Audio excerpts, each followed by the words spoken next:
I'm going to use the new spoon that Tom sent me, the long-handled cocktail spoon, for reaching in to put sand around the base of the tree. The sand really allows moss to grow nicely in a forest. It's better than, you know, trying to grow moss on top of bonsai soil. The bonsai soil dries out a little too quickly, but a layer of sand on top really allows that moss to grow. So here I go.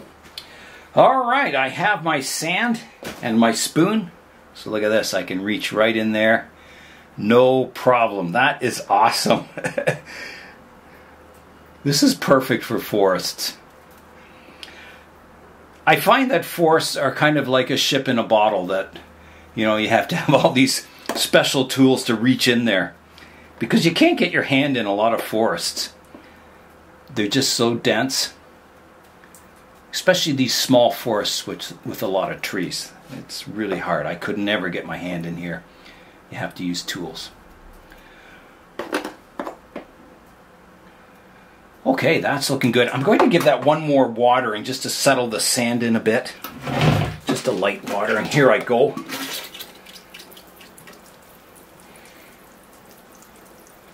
There. And I find that sand never fully integrates with the soil. It always stays as a layer on top of the bonsai soil. A lot of people ask me, does it mix in with the soil? Does it clog all my bonsai soil up? But no, it doesn't. It's just a layer on top, and it always stays on top.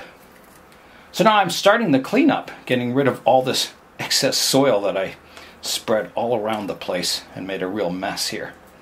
I think this cleanup work will involve a lot of tweezering, just picking out all these particles of perlite, cleaning the soil surface up.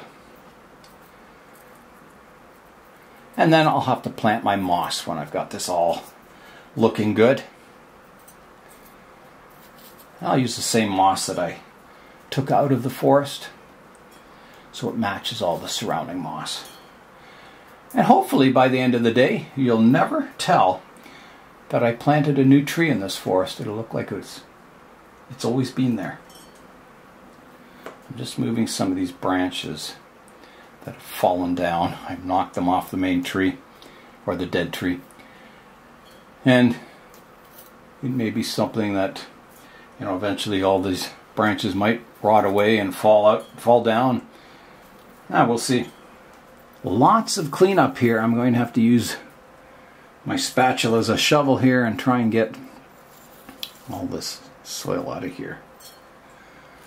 I should have used my spoon when I was putting this soil in. It would have been better, a little more accurate. I've got a lot of the forest cleaned up of that bonsai soil, so I'm going to start planting some moss now, and then I can do the final cleanup when the moss is in place. So here's the old moss that came from in here. So again, I can't reach in with my hands, so I need to feed it in with the tweezers.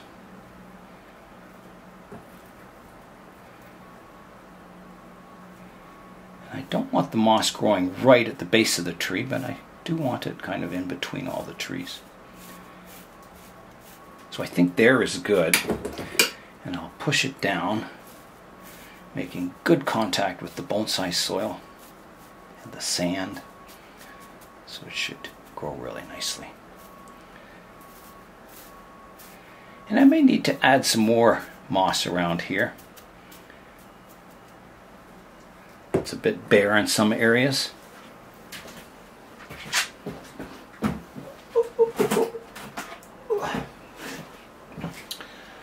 So I have my tray of moss on hand here with some nice mosses that I can apply to the surface.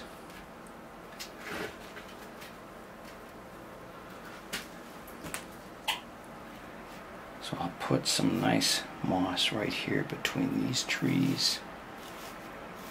Push that down. I'll put some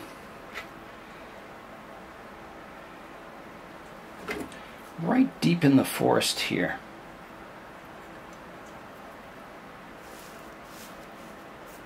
Like that. Pressing it down. That's looking good.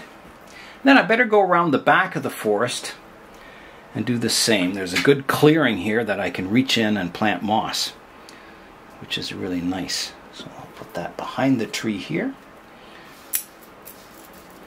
I'll use my root rake to kind of push that down. Pushing it firmly into that new soil. That looks good. I need another patch right here between these trees. Like that. That looks good. There's no moss here at the back. Plant some there. I don't know what happened to it there. Maybe I borrowed it at one time. That's always possible. Whenever you're putting a tree in a show, I'm always looking around for the best looking moss. Sometimes it comes off another tree. Just a little bit more here. Okay, I think that's good. I think I can do a cleanup on the landscape now. I've got enough moss planted that it'll spread and fill in all the spots. It is a beautiful afternoon for doing this. I really enjoy being out here in the greenhouse, working away at the forest. Now when I'm finally done picking out all this perlite, I'll put some more sand down, kind of filling in all the spots between the moss clumps. And that'll really encourage the moss to kind of grow across the sand. And it'll really fill the forest floor in nicely. And then maybe it'll fill it in too nicely and I'll be picking it out around the trees again. But that's okay.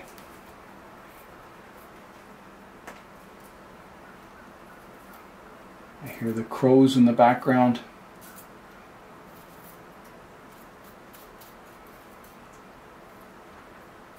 Okay, I need another spoonful of sand in here.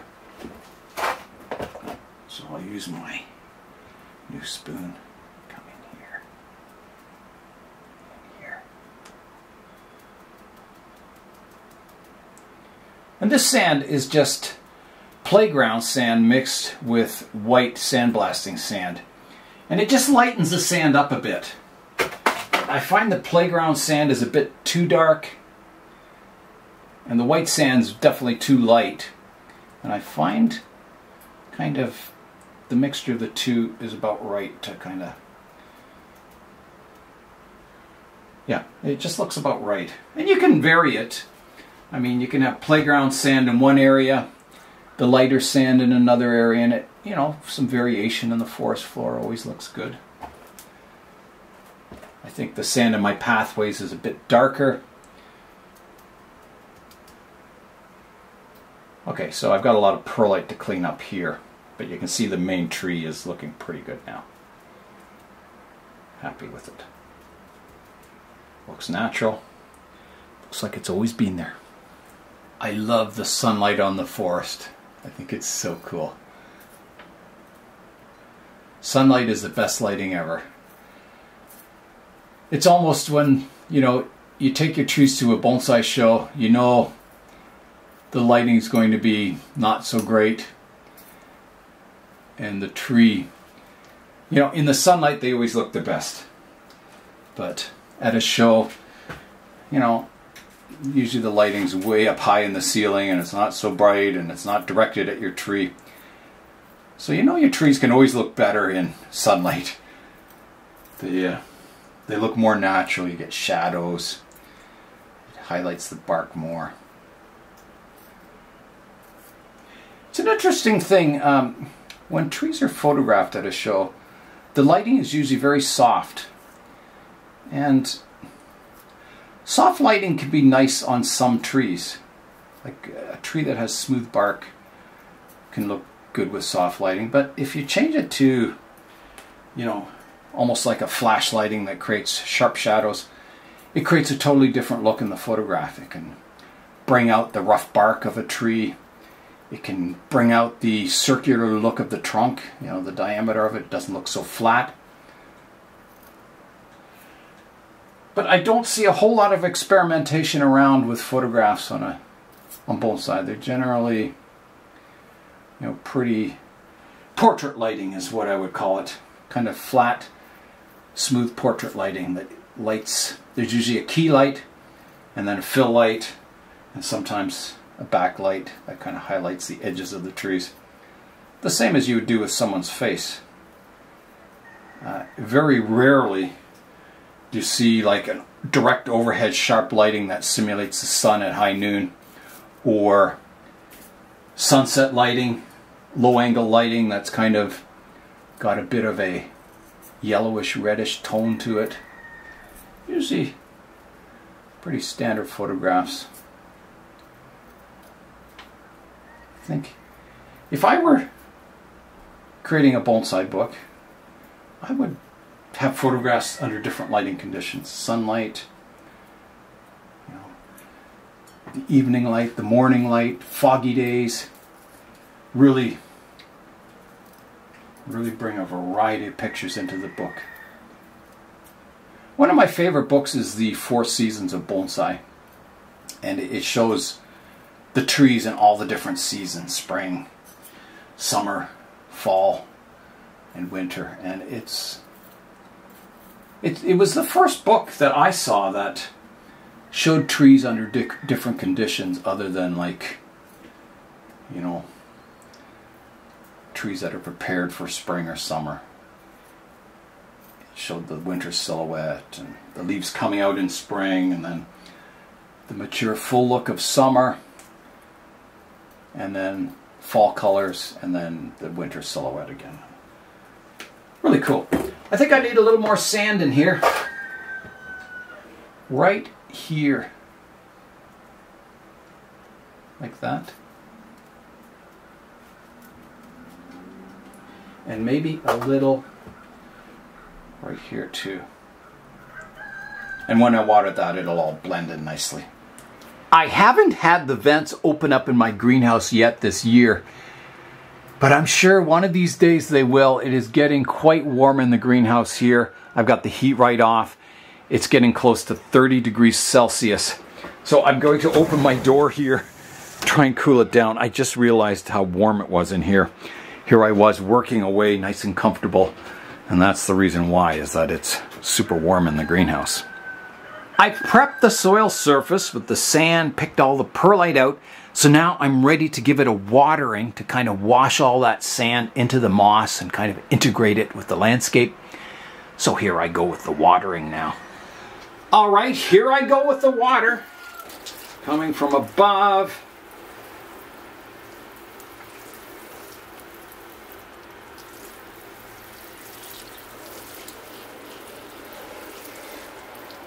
Blending it all in with the landscape. You see there's a few bits of perlite that have been exposed, but we'll pick those out.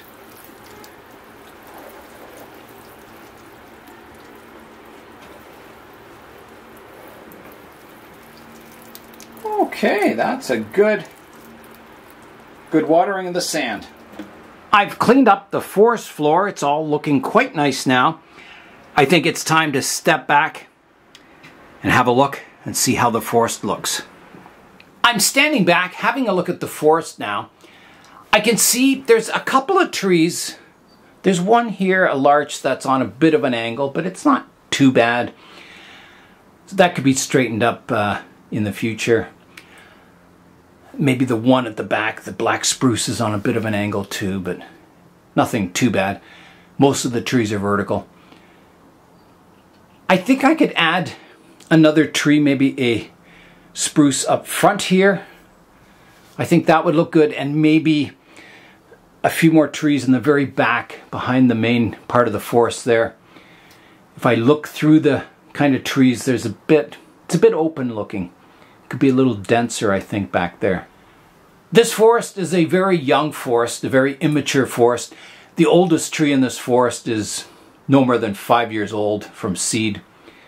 So that, yeah, all these trees are very young and they have a lot of refinement to go.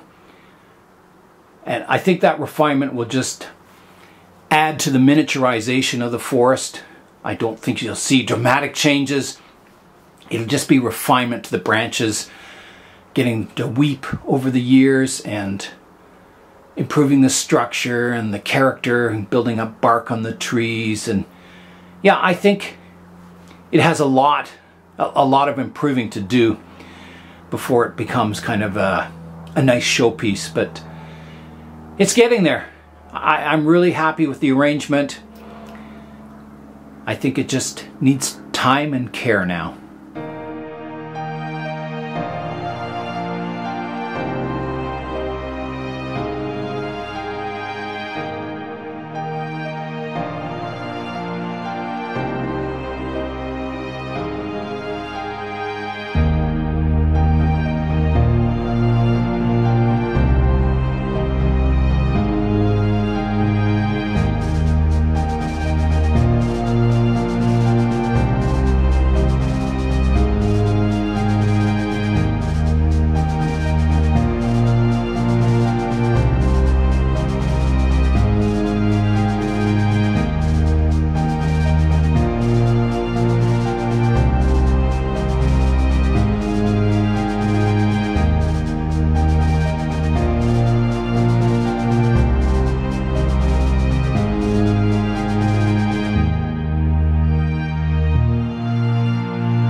I'm really looking forward to this forest maturing into the future.